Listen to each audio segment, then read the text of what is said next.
So we're going to get started with chapter 4 here, efficient securities markets. We will take a look at the efficient market hypotheses, discuss the implications of efficient securities markets for financial reporting, check if when we say that markets are informative, market prices are informative, um, what does that mean? Is there a logical inconsistency at all in saying that market prices are informative? We would look at the capital asset pricing model, something that you would have learned about in your finance class. So this would be an accountant's take on the capital asset pricing model. We would use the capital asset pricing model to calculate abnormal earnings or abnormal return. We will consider how the existence of information asymmetry does not allow for fundamental market value to be achieved. And then lastly, talk a bit about the social significance of well-functioning securities market. So starting up with the efficient market hypothesis.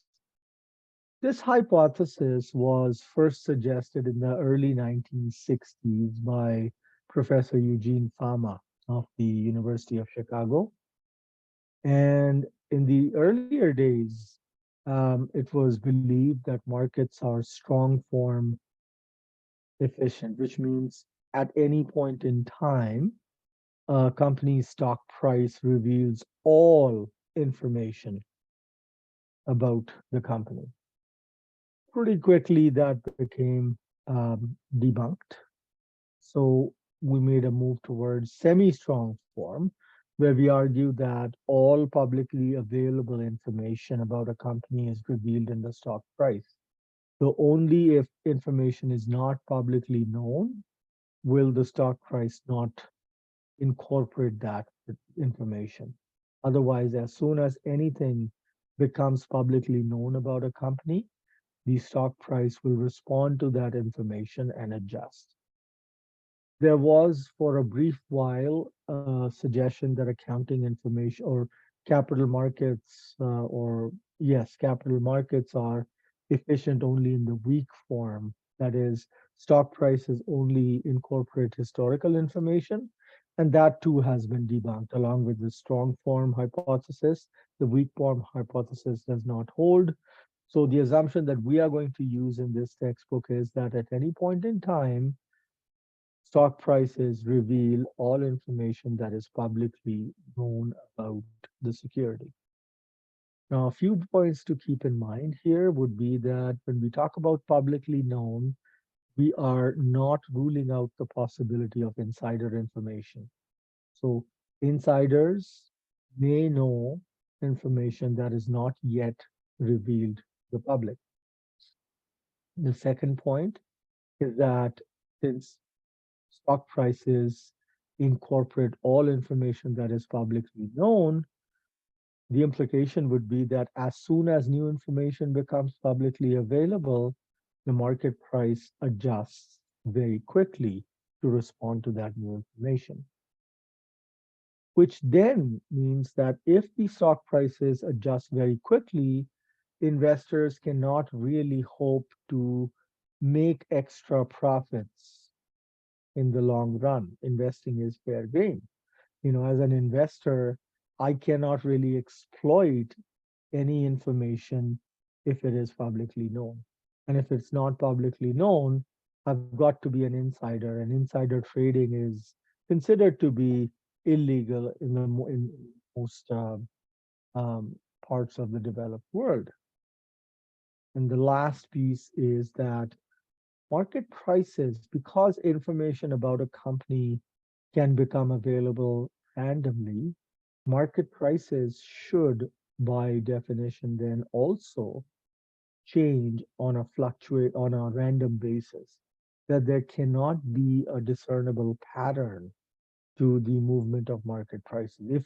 If someone can make out a discernible pattern and that pattern indeed holds, then it is possible for people to make investment decisions based on that. It's only when the market prices change on a completely random basis that investing becomes fair game, because now you are having to rely upon market prices. So the next question that arises is, how is it that market prices fully reflect all publicly available information? Now, going back to our discussion from the earlier chapters, chapter 3, that people have prior probabilities. And some people have greater experience in the world of investing, so they will likely have prior probabilities that are a little more refined, in the sense that their main diagonal probabilities will be higher than 50-50. There are other naive investors who might not know much about the future states of nature, and for them there might be like an even expectation, no, equally likely that the economy will do well as opposed to not doing well. Well, anyhow, people will have their own prior probabilities, but these prior probabilities will differ. So now, when the same amount of information is made available, these different individuals who began with differences in their prior probabilities are likely going to react differently to that information. To some individuals, the information might be good news. They would decide to buy. For other individuals, the same information might imply bad news, and they would choose to make a sell decision. Others might be, well, ambivalent, and therefore they'd say, okay, let's wait and watch. So keeping in mind that people are going to respond to the same information differently, as long as we are able to assume that these individual decisions are not correlated, that they're independent, these individual decisions, as long as they're independent, any errors in their action will cancel out. And so what you end up getting is the market price average of all of those individual decisions. And therefore, it's the consensus price. And if the objective is to reduce the overall error, then the fact that individual decisions, the errors in individual decisions get canceled out, means that the market price that we get, because of the fact that the market price is reflective of a large number of individual investors who individually on their own cannot affect a stock price. The price that you get on the market is reflective of the approximation of the two. At least that's the theoretical import of efficient markets. Looking at the implications of efficient securities markets for financial reporting, there was a classic paper written by William Beaver in 1973, which said as long as accounting policies don't affect cash flows, they're not going to have any impact on stock prices. So for us accountants, we should just focus on providing good disclosure. And so the job of management, rather than going and picking and choosing amongst good accounting policies over bad, we should just focus on providing information on a timely basis. And the assumption is that it's individual investors who are going to use the information. And they are the ones who are going to make the ultimate investment decision. So the more information that the firms provide, the more confidence individual investors will have, and the more they will participate in the market pricing process. Companies should stop worrying about uninformed investors, assuming that there are enough investors out there that understand the information that is being disclosed. Investors who don't know much about investing, so the naive investors, they can rely upon the market price because the market price is not going to rip them off. Or if they're not comfortable doing that, they can hire experts along the lines of stock analysts or fund managers. So they can hire the experts to do the investing for them. And think about, people that buy mutual funds. The mutual funds are managed by professional fund managers. So if I don't know enough about the stock markets, I know I can, rely on the judgment of these professionals who's who are trained to make investment decisions, whose full-time job it is to analyze stocks and pick up the best investment opportunity. But as a naive investor, I might not have the ability, but I'm able to hire and pay for an expert. At the same point in time, we have to keep in mind that accountants are not the only source of information for investors. We are competing with other sources of information. And so if we don't provide information on a timely basis, our usefulness, the usefulness of accounting information and us accountants as a profession is impacted. We will lose our perceived usefulness over time. Now, this paper that Beaver wrote was in 1973. We're talking about 50 years ago, right? At that point in time, I think, the internet did not exist.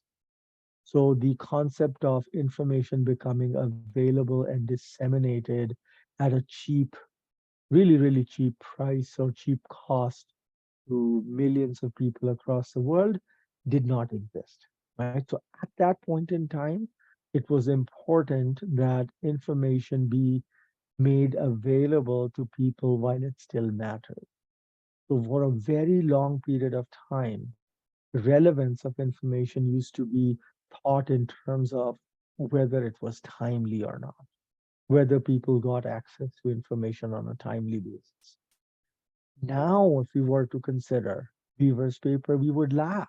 We would say, what are you talking about? Companies can upload like literally megabytes, gigabytes of data, on their website. This information is for the most part freely available. People don't have to pay. There is no time lag.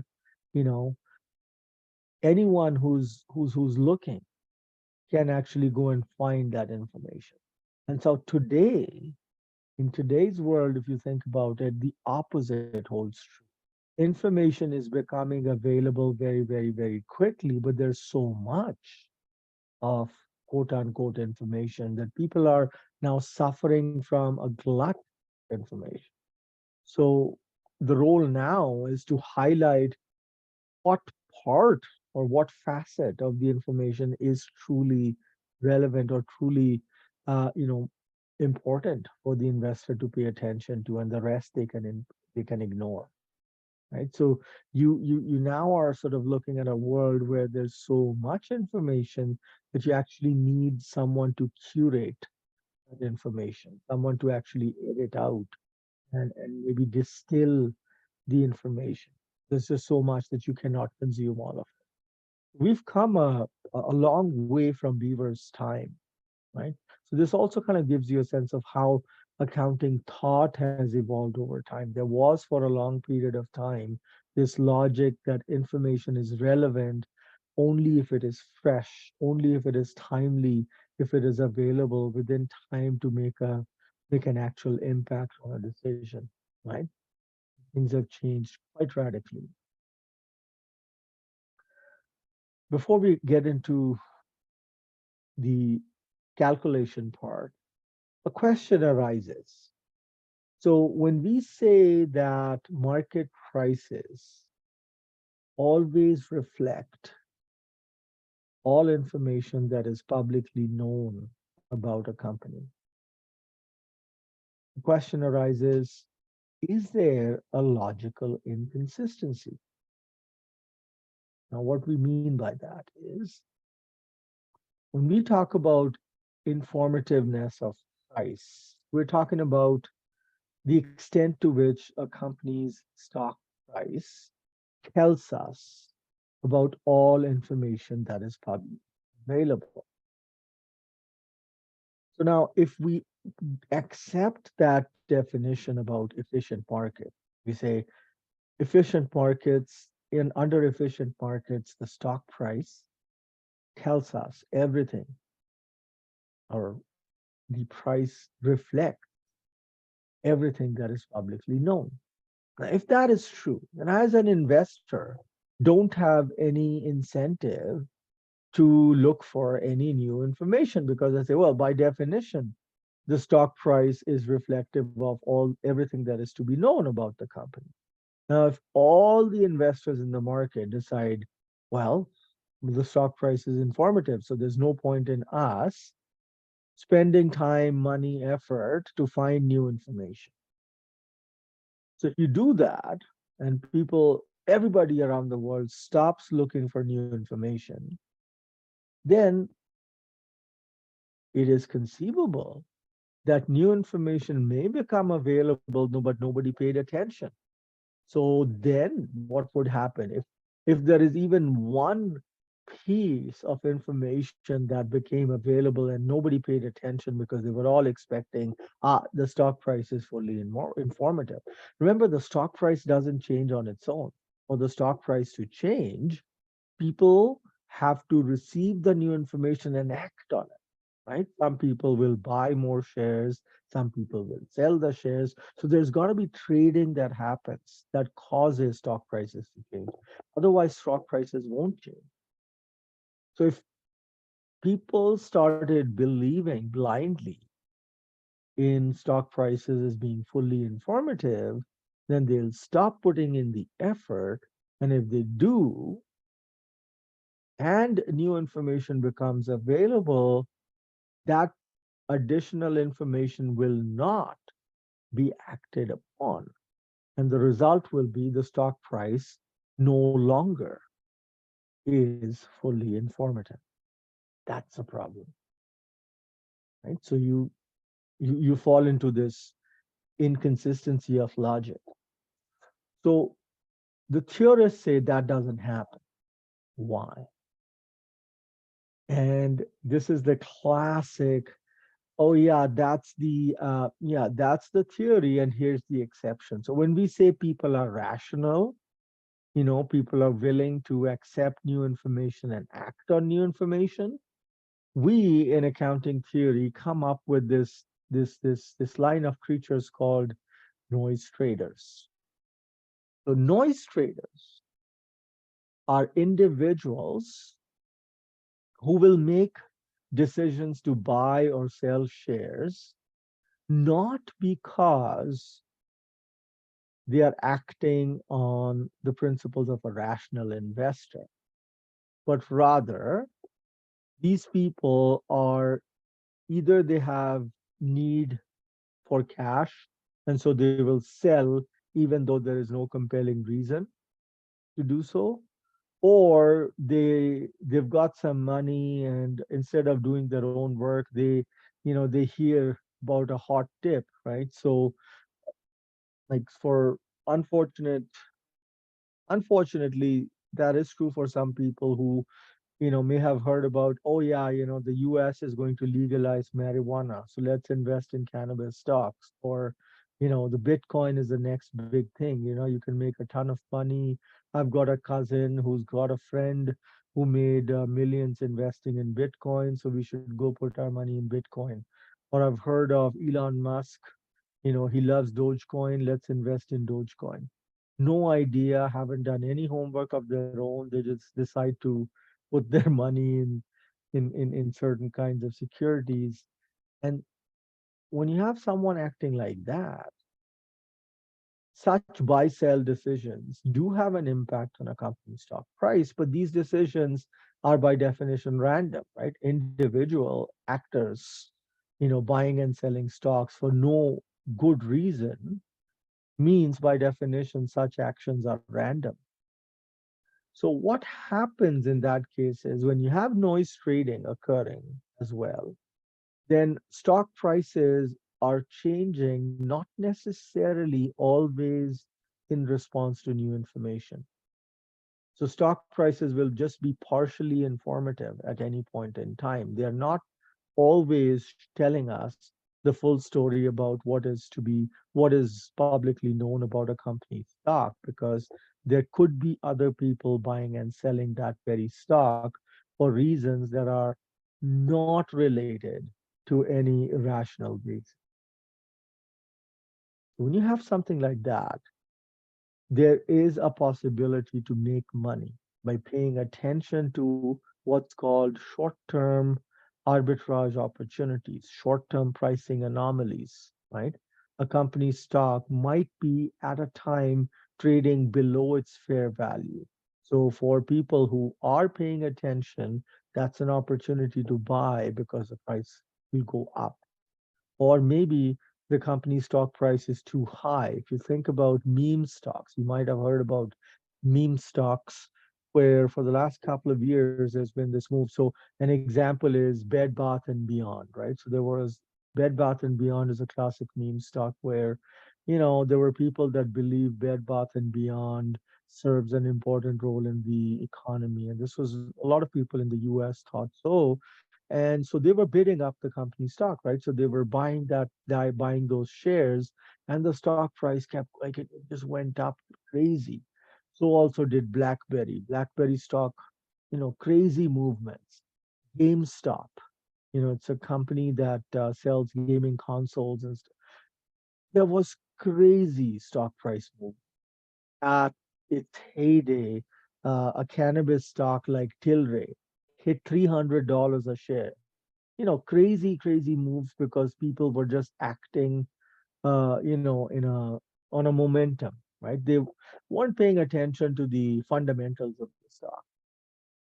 When you have something like that happening for us accountants, we need to make sure that for people that are willing to do their homework, we provide them with both more information in terms of better, more disclosures, as well as quality of information, a better quality disclosure. So, not just financial numbers, but also provide management discussion and analysis, which talks about, the risks that the company is exposed to and the future outlook, etc. So people can make more better informed investing decisions.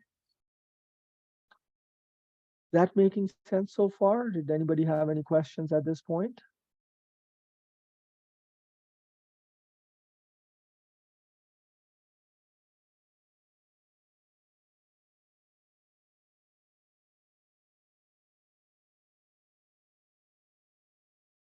Right. So next up is the capital asset pricing model. The capital asset pricing model was, again, just like the efficient markets hypothesis, it was developed in the 1960s. The efficient market hypothesis was developed by Eugene Fama. Here, the CAPM was developed by the duo of William Sharpe and John Linkner, along with others. And what it does is it expresses the return on a given stock, which we call R. R stands for return on stock J over time T. And when you put the E, that's the expectations operator. The expected return, when you talk about return, we're talking about the profit or loss. So the expected return on stock J, J stands for the company, over time T is expressed as a function of the risk-free return. So return, which is risk-free. So risk-free is where you're not exposed to any kind of volatility of returns, then that is usually your guaranteed returns, right? So that is treasury bills, which are guaranteed by the Bank of Canada, times 1 minus the beta of stock J. So beta is the covariance the company's stock has with the overall market. plus the beta of stock J times the expected return on the market, right? So by investing in a market portfolio, that would be a broad-based exchange traded fund, if you will, for the same time t.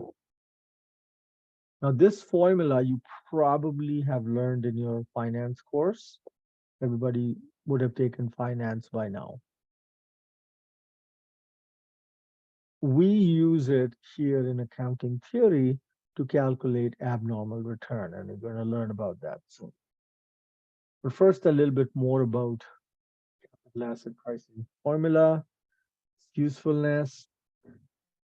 So one of the things that the CAPM does is it shows how stock prices depend on investors' expectations. Remember, we are using expectations about the future returns on the market. So we're not here talking about what has happened in the past. It's about people's expectations about the future.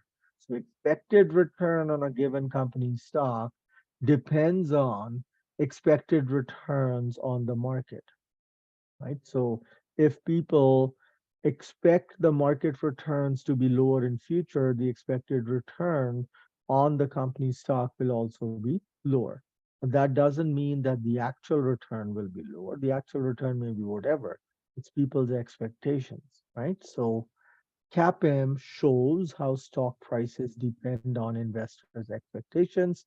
All things being equal, the higher the change in expectations about future stock price, the larger will be the change in current stock price, and vice versa, right? If there's a drop in expectations about future stock price, we would expect the current stock price of the company to fall.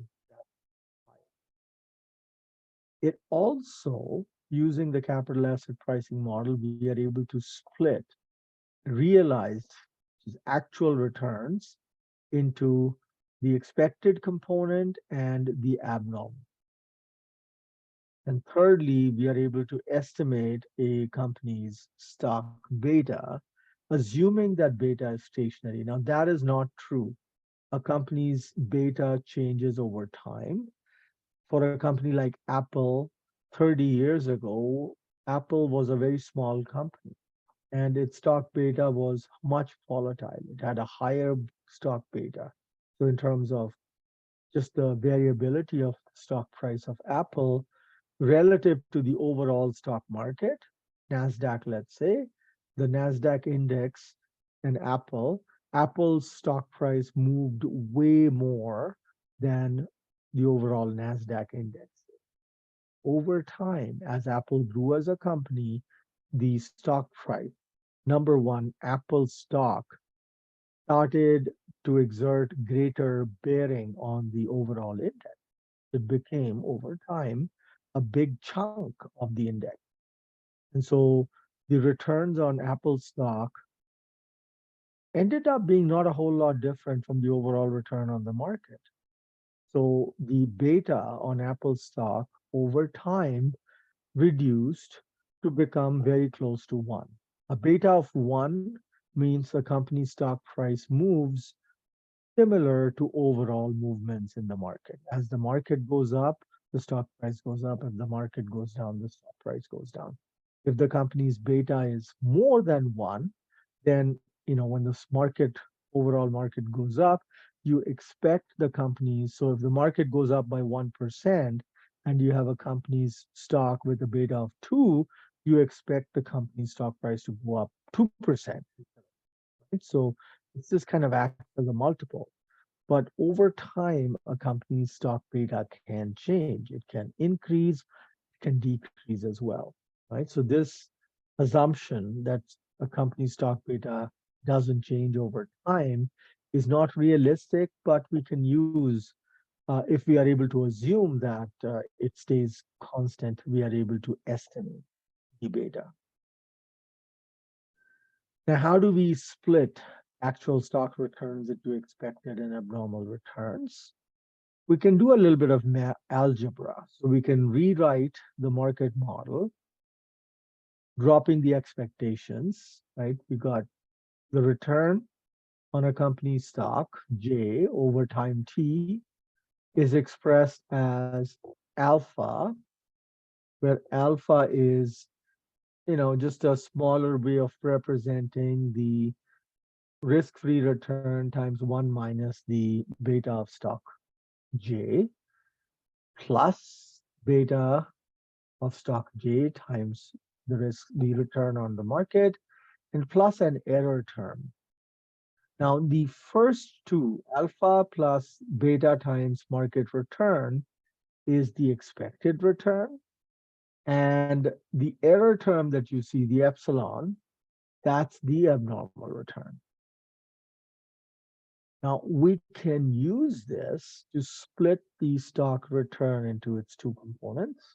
So you have the market return here, right, on the horizontal axis, and the actual return on the company's stock is on the vertical axis. The beta of the stock represents the slope. The alpha portion takes care of the risk-free rate. So there will be a risk-free rate of something, some positive number.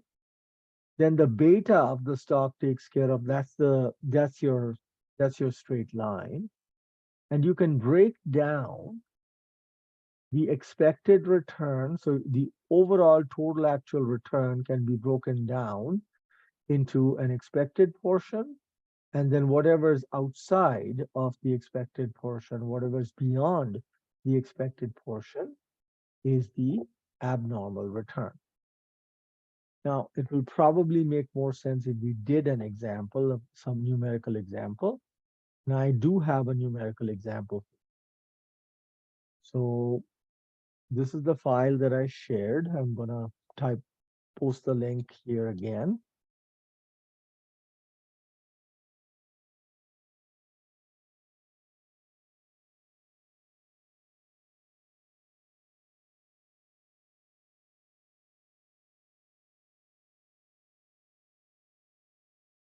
All right, the examples in the textbook are kind of old, but we can use this process to do an analysis for any recent earnings announcement as well. Right. So for interest of time, I'm going to show you the textbook example, and then maybe we can I can post a couple of practice questions using more recent numbers too. So here we're told that the Globe and Mail reported on Imperial Oil Limited's earnings for the third quarter ended on September 30th, 2000, released on October 18th, 2000. Net income was 374 million, up from 191 million for the same quarter of the previous year. The return on equity was 25.7%, up from 10.1% a year earlier. Earnings for the quarter included a $60 million gain on Imperial's sale of Cynthia Pipeline and other assets. Cash flow for the quarter was 433 million, up from 270 million in the previous year's third quarter.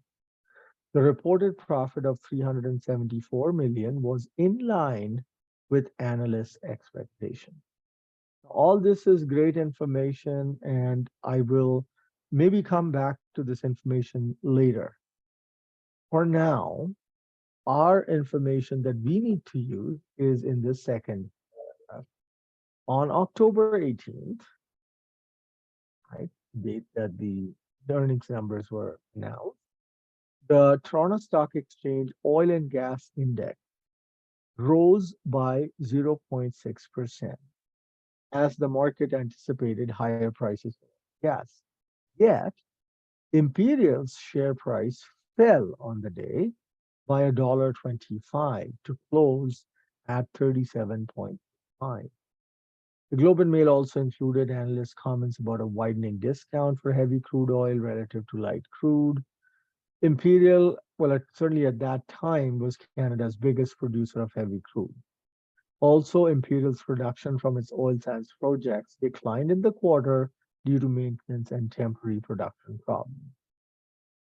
Now, the requirement that we're going to work on is to use the market model to calculate the abnormal return relative to the Toronto Stock Exchange Oil and Gas Index for Imperial Oil's shares on October 2000. At this time, Imperial Oil's beta was approximately 0.65. The Imperial Oil stock price volatility relative to the Toronto Stock Exchange oil and gas index is lower, right? So stock price changes are less volatile. The risk-free rate at this time was approximately 0.0002 per day. And note the theoretical relationship. Alpha is risk-free return times 1 minus the beta. So we're going to calculate the abnormal return. Now, what are we given?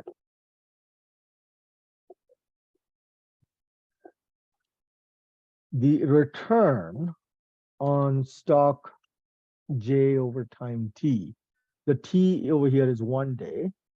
Stock J is Imperial, right? So how much was the return? How much was the profit or loss on Imperial's stock price for 1 day? We're told it fell by $1.25. We have $1.25 decline over what price? Well, at the end of the day, the stock price is $37.35. So when we calculate a profit or loss, it should be relative to where we started, not where we ended, right? So we had a stock price that fell by $1.25.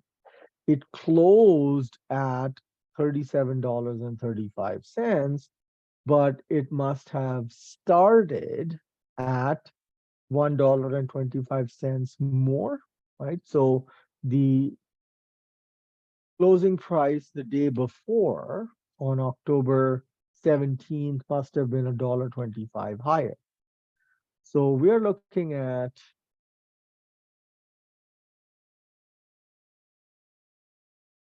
$1.25 divided by 37.35 plus 1.5. So I'm looking at as a decimal fraction. If I'm going with decimal fraction, I'm looking at an overall 1, 2, 3, 4. The 4 decimal places. I'm looking at a return of negative 0.03238.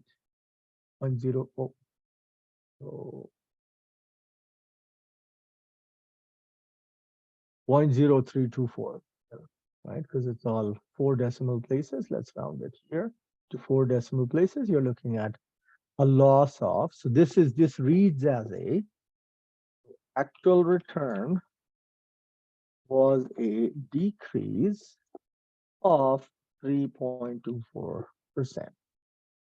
That's what was the actual return.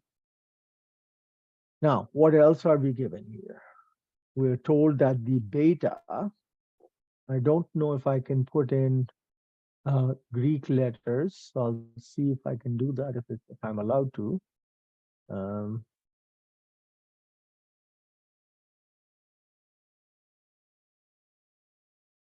It doesn't look like I can put in so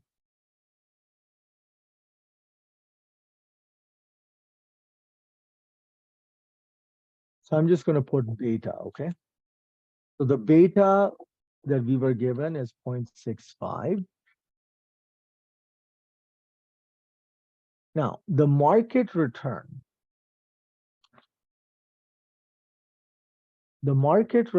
for that 1 day, the TSX oil and gas index rose by 0.6%. So 0.6%, if I put that as a decimal fraction, because everything else is a number, I put that as a number, as a decimal fraction, that's 0.006. Okay.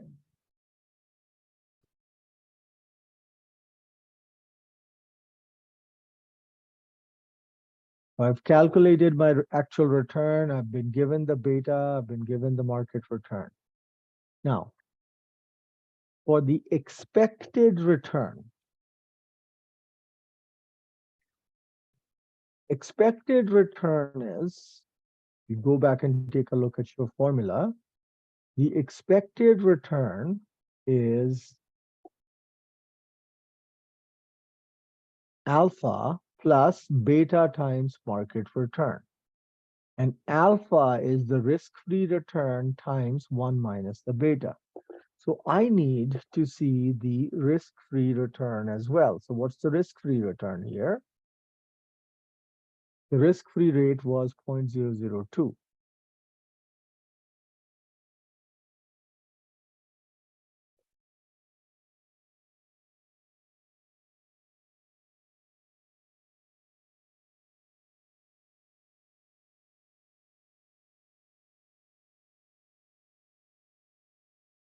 Okay. So expected return is alpha. Right? So what is my alpha here? The alpha is risk-free return times 1 minus the beta. So risk-free return is 0.002. I got to multiply that by 1 minus beta. Beta is 0.65. So that part gives me the alpha portion plus beta times, so 0.65 times the market return. And the market return is 0.006. So all of that sounds like a lot of work, but if you do it, it's, what do you get? Risk-free rate times 1 minus the beta. That gives me the alpha plus beta 0.65 times the market return. If I do all of that and press enter, and then just increase the number of decimal places, I get 0.0040. That's my expected return on the stock. Now, how do you make sense of it? The overall market for oil and gas stocks on that day went up because the market was expecting, right? The market was expecting higher prices for oil and gas. So when you have that kind of an expectation that oil and gas prices will go up, you expect that the stock prices for oil and gas companies will go up. Now, Imperial Oil happens to be an oil and gas company. On a day that you expect the market, on a day that the market for oil and gas companies, the prices for oil and gas company stocks are going up, you will expect that just by association, the price for Imperial Oil and Gas could go up. So this movement, this expectation is called, like, the price that you expect, the price movement that you expect on account of industry-wide factors. Right? When you have industry-wide factors, if the overall industry, right, if the overall index is expected to go up, we also expect Imperial Oil's price to go up. In reality, Imperial Oil's price actually fell that day. Right? The actual return is 0.0324 negative. Now, we were expecting an increase in price. In reality, the actual return was a decrease. So abnormal return is actual return minus the expected. So actual return is this loss. Subtract the expected return, which is a small positive increase. And what you get here is the actual return, which is a loss of 0.0364, which, if you want to express as a percentage,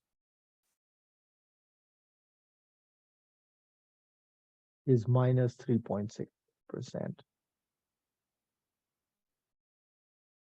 Okay, so abnormal return for Imperial was 3.64% drop. We were expecting the stock to go up, it actually fell.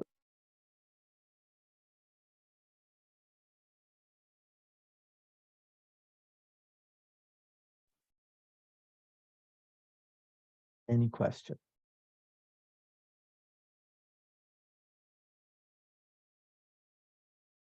I have a question. Hello.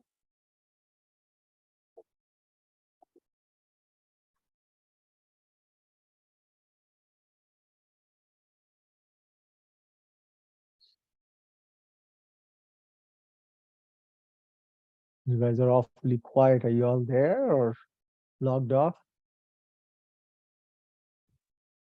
Yeah, I'm good. Thank you. Okay, so again, a reminder, step one, you want to calculate the actual return for the day. Usually it's a daily return that they look at. To calculate the actual return for the day. That we did for Imperial Oil. The stock price went down by $1.25. Over here it said went down by $1.25. And the closing price was $37.35. That is after falling $1.25. So where did it fall from? It fell from $37.35 plus $1.25. Right? You calculate what was the closing price the previous day, and then divide the change by the closing price from the previous day. You get an actual return of 0.0324. Then you want to calculate the expected return.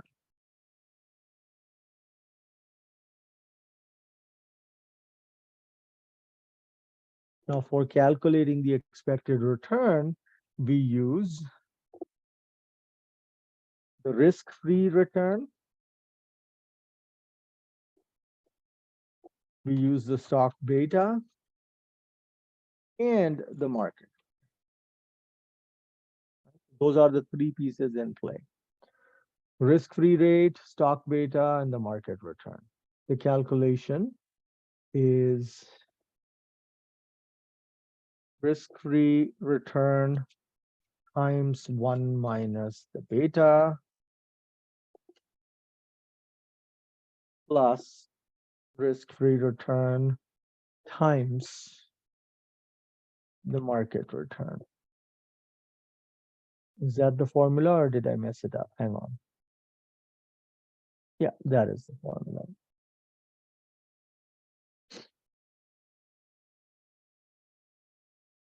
So you calculate the expected return. And step 3 is abnormal return,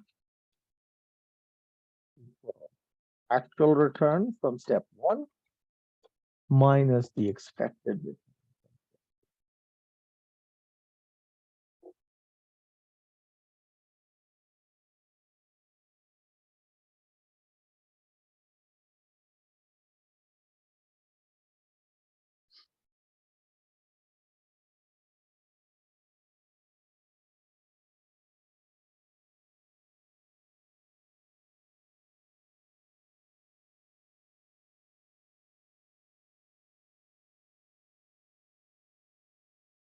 Okay, then, any residual questions? I have a question, Dr. Deol. Yes, please go ahead. So if we like for these terms that we used here, like the formula, like if we don't like, I don't understand what actually they mean in real life, like beta, RJT, RMT.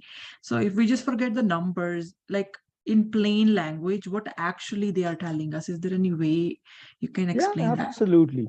Absolutely. So these are expressions that are taken from finance. So the word beta here Mhm. is the definition of beta is you track a company's stock price and you compare that to the return on the overall market. You define what the overall market is. You could be looking at the overall Toronto Stock Exchange, right?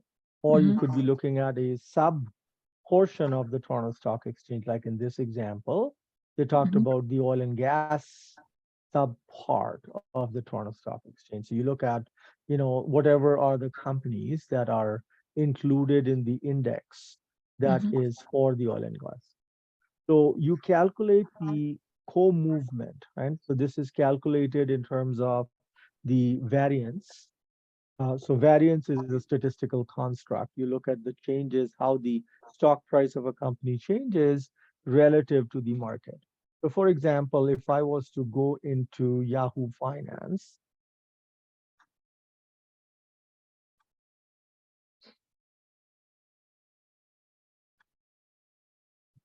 and say I wanted to search for Imperial Oil, right? Imperial Oil, here's Imperial Oil, Toronto Stock Exchange. So this was today's performance. Mhm. All right. Now I could go for a maximum chart, and does it allow me to track the TSX? Uh, Google Finance. Get.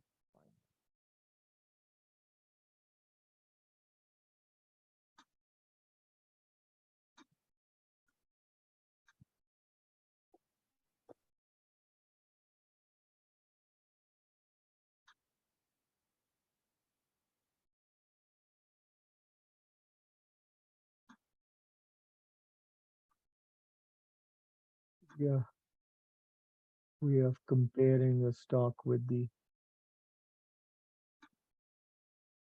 Anyways, so these are the changes for the stock prices. So if you look at Imperial Oil stock price over Mhm. a fairly long period of time, this is how the stock price has moved. If you were to compare the movements in this stock price to the changes in the relative market, so say it was the Toronto Stock Exchange, you'll find that uh, the movement may be, in terms of just the volatility, the movement may be more than the movement in the Toronto Stock Exchange, or it could be lower than the movement over here. For the last 5 years on a monthly basis, uh, Yahoo Finance has calculated that number for you and tells you that it's actually 1.94. So this stock price, if you were to compare to the Toronto Stock Exchange in general, the movements over the last 5 years, the stock price changes of Imperial Oil Limited compared to the overall changes in the TSX. So say if I compare it to XCG, the capped energy index, let's say, and if you look at their returns, this is this is the 5-year chart for energy companies on the Toronto Stock Exchange. I compare that to the movements in the Imperial Oil stock. The Imperial Oil stock moved at roughly twice Mhm. the rate of volatility of the overall oil and gas index. That's the beta. Okay, the Oh, okay. variability of a company's stock price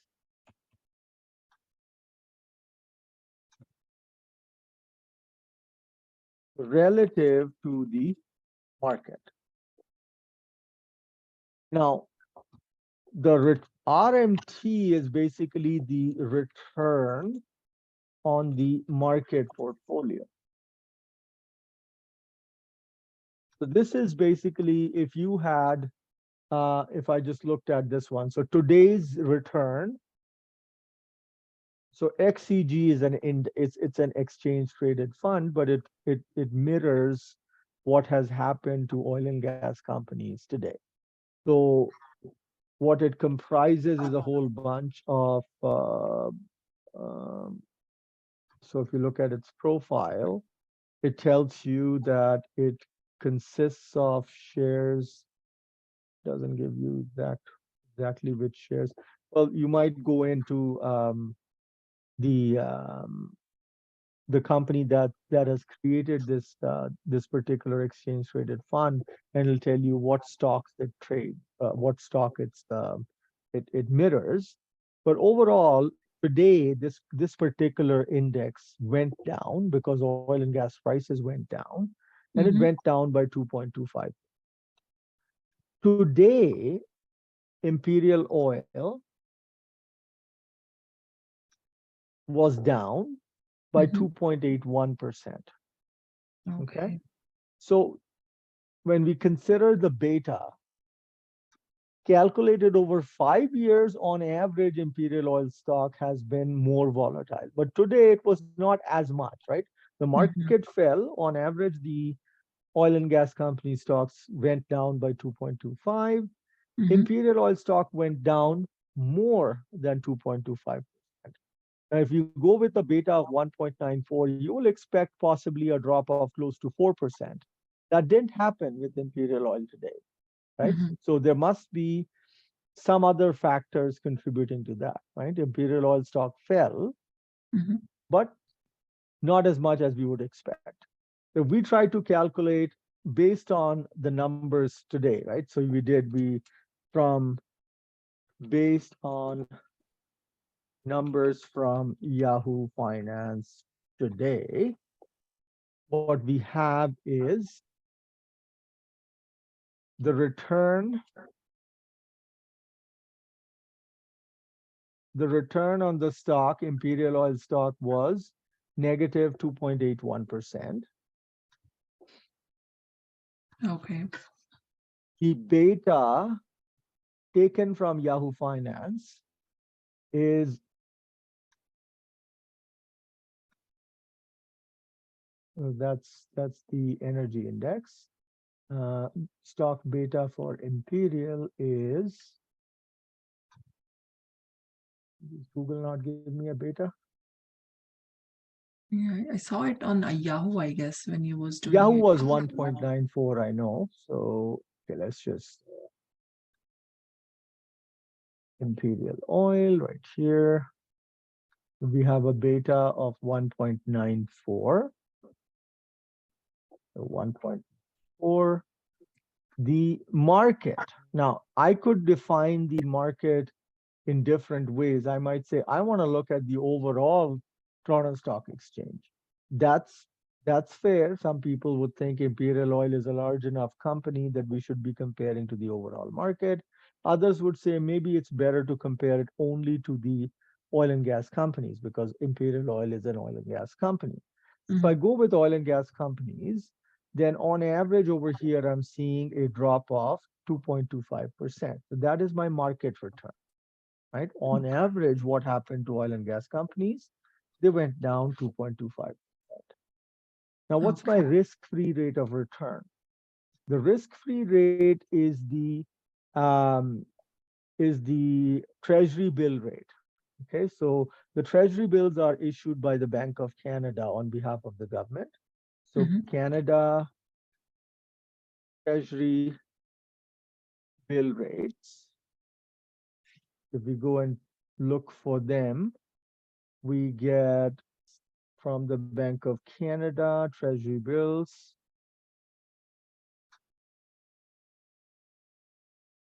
So we have a bunch of these. 3-month rate is right now 4.36%. We are only talking about one day, right? So it is Mhm. 4.36%, but that's an annual. There are Yeah. 365 days in 65. a Yeah. year. So I Mhm. got to take 4.36% divided by 365, and that's pretty much going to be negligible, right? It's going to be Yeah. almost next to nothing. Very, very, very small portion. Mhm. So firstly, what is my expected return on Imperial stock on a day when the market fell? On that day, my expected return is risk-free rate Mhm. times 1 minus beta plus the beta times the market return. So what do I mean? My risk-free rate is this small piece times 1 minus the beta Mhm. plus the risk-free rate times the market return. If I press enter, my expected return today from investing in Imperial Oil stock was a drop of, that doesn't sound right, hang on.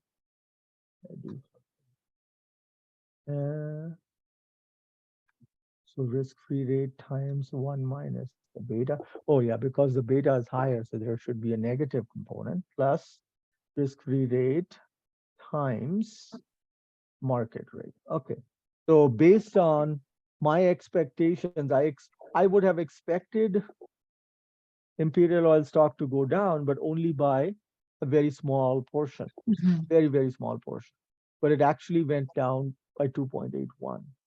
Okay. Abnormal return is the actual return, which is the Mhm. RJT, minus the expected. Okay, I that go, makes okay, sense. compared to what my expectations are, I would have expected Imperial Oil stock to go down today. It did go down today, but it went down way more than we Yeah. would expect given the stocks. Yeah, So it's because of. that, Mhm. sorry, go ahead. So it's completely because of the beta thing, because we are taking 5 years. That's the one that's driving our nuts, our like numbers way In this lower. case, yes. But see, different people will calculate beta differently. Some people are going to take a 5-year average. Some people will take a shorter duration. Some people will just calculate beta over the last year. And that Mhm. may be different, right? So Yeah. how you define your stock beta will have an impact, right? Mhm. Yahoo Finance gives us a 5-year beta. 5 year. Yeah. Okay. If I was doing capital market research, I might actually sit down and download all the stock price information and calculate beta for myself. Beta Mhm. does change over time, right?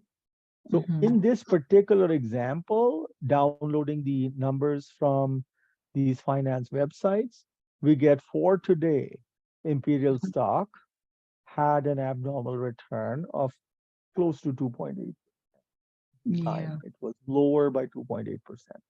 Now, what does that mean?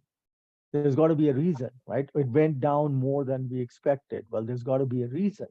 Mhm. That reason is due to maybe there are some factors that are specific to this company that the market finds, right? So Mhm. sometimes there could be that the company has way too much debt. And when you have oil and gas prices falling, maybe markets are concerned that this company's profitability will take a larger hit relative to other companies in the peer group. That may be a possibility. Or maybe there's something else happening, right? There may be something completely related to the company, like there is an activist shareholder that is asking for a shakeup of the board of directors, so that is causing uncertainty in the company. So we don't know. I've not read into what Imperial Oil stock has been doing today, but Mhm. usually there are some reasons for why a particular company stock will do much better relative to the market or much poorer relative to the market. You usually will find the abnormal returns to be not as high, Mhm. right? When you get a much higher difference between an expected return Mhm. as opposed to the actual, there have got to be other reasons at play. Mhm. Yeah, that makes sense. Thank you so much.